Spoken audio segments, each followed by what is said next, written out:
Today, Dar MMA, we're going over my Dream UFC fights. So these are fights that are most likely or 100% not going to happen. And these are prime versus prime fights. Remember that. Some of these you're going to be like, this guy would obviously win right now. But think about it prime v prime, okay? You're picking up what I'm putting down. All right. First fight, let's start off at the flyweight division.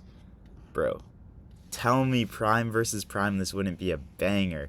We have Davison Figueiredo, huge for the flyweight division. I would give him a good chance against Mighty Mouse. I'm sorry. Mighty Mouse has a lot of accolades and was very skillful, don't get me wrong. But a lot of people overrate his skill because of how many accolades he had. Like, his title defenses were not against that impressive of competition. He fought Cejudo and lost by split decision. Close fight. That was like his best opponent, you know? I would have loved to see him fight Figueiredo. I think that would just be... Figueiredo's violent, too. He would bring the fight out of Mighty Mouse, which I really would want to see. I'd want to see someone test him, test his chin, you know. Figueiredo's good everywhere, too. He's one of those guys at flyweight. Powerful, too. Like, I want to see how Mighty Mouse deals with power like that. I would... Honestly, you can't pick against Mighty Mouse in his prime, but I think this would be super entertaining. The reason I picked... Okay, general consensus for the video... Some of these fights are solely based off entertainment. Some are based off of, like, I have no idea who would win, okay? So, but my pick for this fight is Mighty Mouse.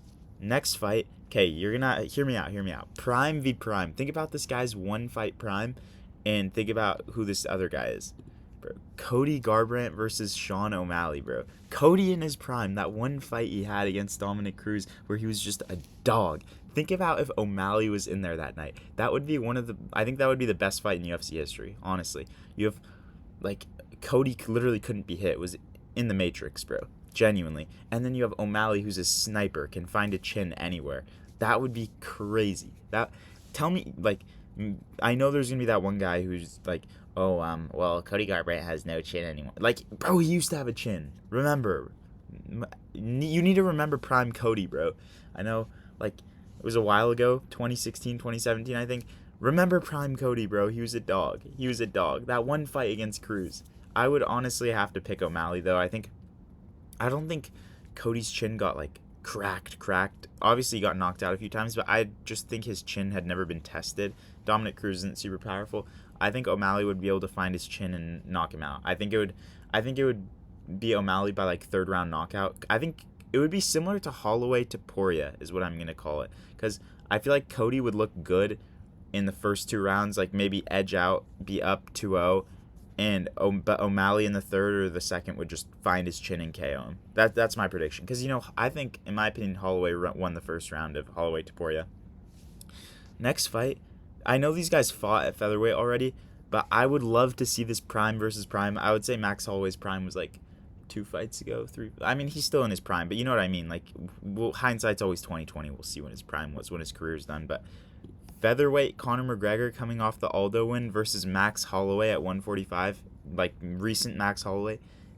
Who wins that, bro? Who wins that? That's such a good fight. Honestly, I would lean Holloway just because I think his volume striking, obviously his granite chin and volume striking might be too much for prime McGregor to handle. So this is a hot take, but I would pick Max Holloway to win that fight. I think Max Holloway would come forward, McGregor would back up and look to counter, and I think McGregor would land some big punches. Maybe he would sit Holloway too, like, not sit, but like Holloway would go drop down to a knee from a left hand or something like that. But I think Max Holloway's volume, heavy, forward style would be too much for Conor. Also, McGregor at this point, his cardio was kind of questionable. He gassed out against Diaz. I understand that was at 170, so it's a little different, but Max Holloway can go for days, I think, and Max Holloway has the chin to bring this into the later rounds. So I think maybe McGregor wins round 1 and round 2's close, but I could see Max Holloway winning this by decision for sure. Next, this is the lightweight division next. A little bit of an unorthodox take, but you guys have to remember this guy's prime. This fight is not for accolades at all. This is just, these guys would go to war with each other. Michael Chandler versus Edson Barboza, bro. Think about this fight. You have Michael Chandler, arguably one of the most entertaining fighters in history. I don't care what you think about him. One of the most entertaining UFC fighters in history versus Edson Barboza. Edson Barboza in his prime, no takedown defense. Don't get me wrong, but Michael Chandler, D1 wrestler, not taking anyone down. Don't worry. He doesn't want to. He wants to brawl. Edson Barboza's striking in his prime was crazy. Spinning wheel kicks, just throwing everything, throwing the kitchen sink at his opponents. And honestly, because it's Michael Chandler, if this is a 5-round, I would pick Edson Barboza to find his chin in his prime. I'm sorry. Like, you have to recognize, that's a hot take, I think. You have to recognize Michael Chandler's 2-4, 2-5 in his UFC career. He doesn't use what he's good at. If Michael Chandler wrestles, Edson Barboza would lose. But I just don't see Michael Chandler wrestling. I see him trying to strike with Edson Barboza, and I think Edson Barboza would find his chin and knock him out. That's my prediction. I think Michael Chandler would have success, and just because of his explosivity and athleticism like he does in every fight, besides the last Charles Oliveira fight, did not look good. It's a story for a different time.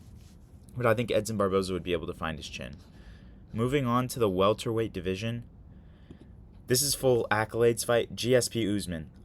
I think prime GSP beats prime Usman, honestly. The reason I say this is because, okay, let's say I don't see Usman taking down GSP, and obviously Usman in his prime, literally, you can't take the guy down. Even now, the only guys who've taken him down are Leon and Chimaev. Chimaev takes everyone down, and Leon got him with a nice trip.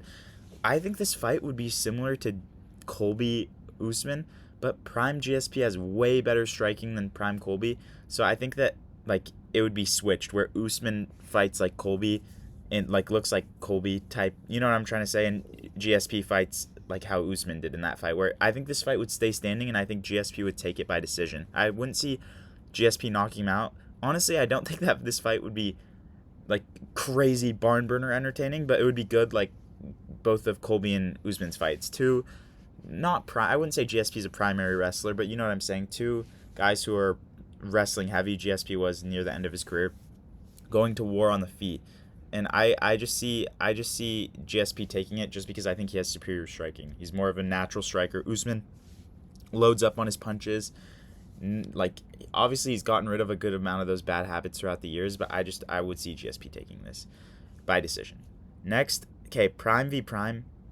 Poatan versus Anderson Silva at 185. Tell me that wouldn't be so crazy, bro. You have Alex Pereira and Anderson Silva, two of the most powerful, tall, crazy good middleweights of all time. Honestly, I was gonna put Izzy Silva, but I want an entertaining fight, and I think Izzy would get knocked out by Silva, frankly. Maybe it's recency bias talking, hate on me for it. I think that, and don't say, oh, they fought and Izzy won, bro. Silva was 40, and he looked like a bag. He looked like how he does in this picture, bro. What is that physique, bro? Or a loss. Just based off the pictures, I'd pick Pereira. No, but I think Pereira would win. I think he's obviously more powerful. I don't think Silva would work to take him down or try and submit him, even though Silva obviously has the superior grappling, superior submission threat. I think it would stay standing, and I could see Poatan clipping Silva and putting his lights out. I really could. I think Silva's chin in his prime was a little overrated. He got knocked out by Chris Weidman, who's not really known for his power, and I think that was prime Silva. Don't at me when he got knocked out by Weidman. So I think I would see Poatan by knockout. I think it would be close though. For the first few rounds, I think Silva could sit Poatan down, and it would be a tough fight, grueling. But I think in the later rounds, Poatan would be able to find his chin. Next fight, hear me out. Everyone's going to be like, oh, you could have put prime light heavyweight John Jones with anyone. I think this guy would beat him at prime v prime. I'm saying Magomed Ankalaev, bro. I'm sorry. Stylistically, Jones has never fought anyone at light heavyweight who's as close to as good as Magomed Ankalaev. Honestly. Don't at me, bro. Don't at me. I think Ankalaev has the skills to beat prime John Jones at light heavyweight. He's powerful.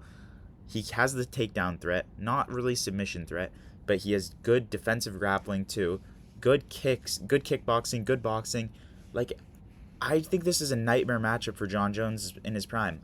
John Jones, if you look at his title reign, bro, it's very inflated. It's similar to DJ's, where it's John Jones is beating Chael Sonnen, bro. Chael Sonnen who's a 185er. Rampage and Rashad Evans, good, not great fighters. Gustafsson, that's a great win. DC, that's a great win. But I think Ankalaev being similar height to Jones, similar weight, similar stature, that's the reason I think he would give Jones a way tougher fight than a guy like DC, who's short, and Rampage, who are shorter and more stocky. Ankalaev, I think Ankalaev would be the toughest fight I can think of out of the last out of any light heavyweight that has ever existed, I think the toughest fight for Jon Jones would be Magomed Ankalaev, besides prime Dom Reyes, maybe, because Dom Reyes literally beat him. But in this fight, I would pick Jon Jones. I'm sorry. I went on this whole rant. Ankalaev's toughest fight. I just think prime Jon Jones, especially if he has like a beast of an opponent in front of him, he would find a way to get it done, and he would train hard. That's my prediction. I think Jon Jones would win by decision, and I think it would be like, what's it called? It would be like 48-47, maybe 49-46, and Ankalaev would like protest, say, I want the belt, and Blachowicz would spawn in and say, give the belt to Ankalaev. Give the belt to Ankalaev. But next, heavyweight. You guys are probably thinking this is going to include Jon Jones too. I'm going Tom Aspinall versus Francis Ngannou. I want to see Ngannou right after the Cyril Gane fight current Tom Aspinall, if that was possible, time machine type beat. I think that would be a crazy fight. Look, Tom Aspinall fought Pavlovich, knocked him out. Ngannou has a superior chin to Pavlovich.